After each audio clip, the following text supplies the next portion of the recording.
کائنات کی وسعتوں اور آخری حدود تک پہنچنے کی جستجو میں مصروف انسان آج تک نظام کائنات کے بارے میں طرح طرح کے مفروضے اور نظریے قائم کرتا ہے اور پھر وقت کے ساتھ انہیں تبدیل کرتا ہے۔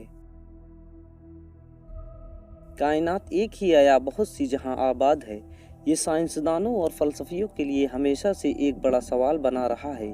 اس حوالے سے قرآن مجید میں واضح اشارے موجود ہیں جن سے یہ معلوم ہوتا ہے کہ دنیا صرف یہی نہیں جس میں ہم رہتے ہیں، بلکہ جمع اور مقع کی اور بھی دنیا آباد ہیں۔ اس حوالے سے آج سائنسداں اس تھیوری کو سچ ثابت کرنے کی کوشش کر رہے ہیں کہ کیا ہماری دنیا کے سوا اور بھی دنیا آباد ہے اور کیا وہاں بھی ہمارے جیسے انسان موجود ہیں۔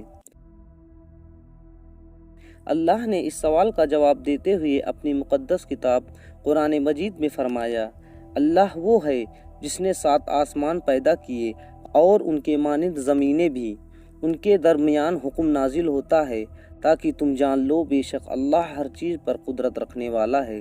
صحیح بخاری اور دیگر کتب احادیث میں اس آیت کے ضمن میں ایک روایت موجود ہے کہ مفسر قرآن حضرت ابن عباس کے پاس ایک شخص آیا اور اس نے سورہ طلاق کی اس آیت کی تفسیر پوچھی۔ حضرت ابن عباس خاموش رہے۔ اس شخص نے دوبارہ اصرار کیا اور پوچھا کہ آپ اس کی وضاحت کرنے سے گریز کیوں کر رہے ہیں؟ اس پر حضرت ابن عباس نے کہا کہ 7 زمینوں سے مراد ہماری ہی زمین جیسی 7 اور زمینیں ہیں، اور ہر زمین پر ہمارے پیغمبر محمد صلی اللہ علیہ وسلم کی طرح ایک رسول آئے ہیں۔ حضرت آدم کی طرح وہاں بھی آدم، نوح کی طرح ان زمینوں پر بھی نوح، اسی طرح ابراہیم، موسیٰ اور عیسیٰ علیہ السلام کی طرح وہاں بھی نبی مبعوث ہوئے ہیں۔ یہ وہ سوال تھا جو آج سے 1400 سال پہلے حضرت ابن عباس نے قرآن کی اس آیت کی تفسیر کے بارے میں پوچھا گیا تھا۔ آج سائنسداں اس سوال کا جواب سائنسی طریقے سے دریافت کرنے کے لیے سر جوڑ کر بیٹھے ہیں۔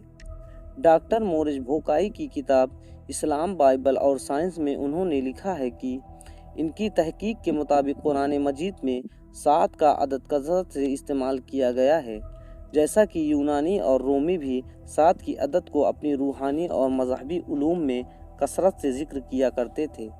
لہٰذا ممکن ہے کہ 7 زمینوں سے مراد یہ ہے کہ ہماری زمین کی طرح ہی اور بہت سی زمینیں کائنات میں موجود ہیں، وہ انسان کی وہاں تک رسائی نہیں۔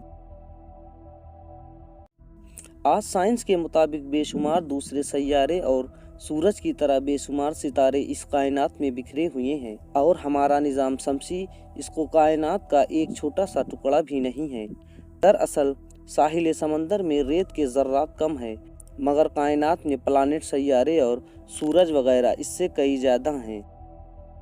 لیکن قرآن مجید کی اس آیت کی بات کریں تو علماء کے درمیان مختلف نظریات اور آراء پائی جاتی ہے۔ کچھ علماء کا خیال ہے کہ اس سے مراد 7 مختلف زمینیں اور آسمان ہیں، اور کچھ کی رائے یہ ہے کہ 7 کائنات ایک دوسرے کی ہم شکل ہیں، یعنی اگر زید نامی ایک آدمی زمین پر موجود ہے تو وہ مزید 6 زمینوں پر بھی موجود ہوگا۔ صوفیہ کرام کے یہاں بھی 7 زمینوں اور آسمانوں، 7 آدم و حوا کا تصور ملتا ہے۔ لہٰذا مشہور صوفی بزرگ شیخ ابن عربی کے مطابق ایک مشہور واقعہ نقل ہوا ہے۔ شیخ ابن عربی فرماتے ہیں، میں نے ایک مرتبہ ایسی قوم کے ساتھ بیت اللہ کا طواف کیا کہ جن کو میں نہیں جانتا تھا۔ ان میں سے ایک نے مجھ سے کہا کہ کیا تم مجھ کو جانتے ہو؟ میں نے کہا کہ نہیں۔ اس نے کہا کہ میں تمہارے سب سے اولین آبا و اجداد میں سے ہوں۔ میں نے پوچھا تمہیں مرے ہوئے کتنا عرصہ گزر چکا ہے؟ اس نے کہا کہ 40,000 سال سے کچھ زیادہ۔ میں نے کہا آدم علیہ السلام کو تو اتنا زمانہ نہیں گزرا۔ اس نے کہا تم کون سے آدم کی بات کر رہے ہو؟ کیا تم اس آدم کے متعلق کہہ رہے ہو جو تم سے قریب ہیں، یا کسی اور آدم کے متعلق؟ لہٰذا شیخ ابن عربی فرماتے ہیں کہ میں نے جب اس کی یہ بات سنی تو مجھے وہ حدیث یاد آ گئی کہ اس کائنات میں 7 زمین، 7 آسمان اور ہر زمین پر آدم و حوا بھیجے گئے ہیں۔ اہل حکمت نے 7 آسمانوں اور ان کی خصوصیات کو کچھ یوں ذکر کیا ہے کہ زمین سے آسمانی دنیا کی اور ایک آسمان سے دوسرے آسمان کی مسافت 500 سالوں کے سفر کے برابر ہے، اور اسی طرح ہر آسمان کا اپنا اپنا حجم یعنی والیوم ہے۔ پہلا آسمان دودھ سے بھی زیادہ سفید ہے، مگر کوہ قاف کی سبزی کی وجہ سے یہ ہرا نظر آتا ہے۔ اس آسمان کا نام روقیہ ہے۔ دوسرے آسمان کا نام فدوم یا معون ہے، اور وہ ایسے لوہے کا ہے جس سے روشنی کی شعاعیں پھوٹتی ہیں۔ تیسرے آسمان کا نام ملکوت یا حیون ہے، اور وہ تانبے کا ہے۔ چوتھے آسمان کا نام ظاہرہ ہے، اور وہ آنکھوں میں خیرگی پیدا کرنے والے سفید چاندی سے بنا ہے۔ اور ساتویں آسمان کا نام لابیہ یا دامیہ ہے، جو سرخ آقوت کا ہے، اور اسی میں بیت المعمور ہے۔ اسی طرح نبی کریم صلی اللہ علیہ وسلم سفر معراج اس بات کا واضح ترین ثبوت کہ حضور نے براق پر سفر کرتے ہوئے جبریل علیہ السلام کے ساتھ تمام آسمانی رستوں کو پار کیا، جس کے اندر آسمان بھی شامل تھا۔ حضور نے تمام آسمانوں میں پیغمبروں اور رسولوں سے ملاقات کی، جبکہ سات زمینوں اور آسمانوں کے ایک تعبیر جدید نظریہ ملٹی ورس کی شکل میں دی جا سکتی ہے۔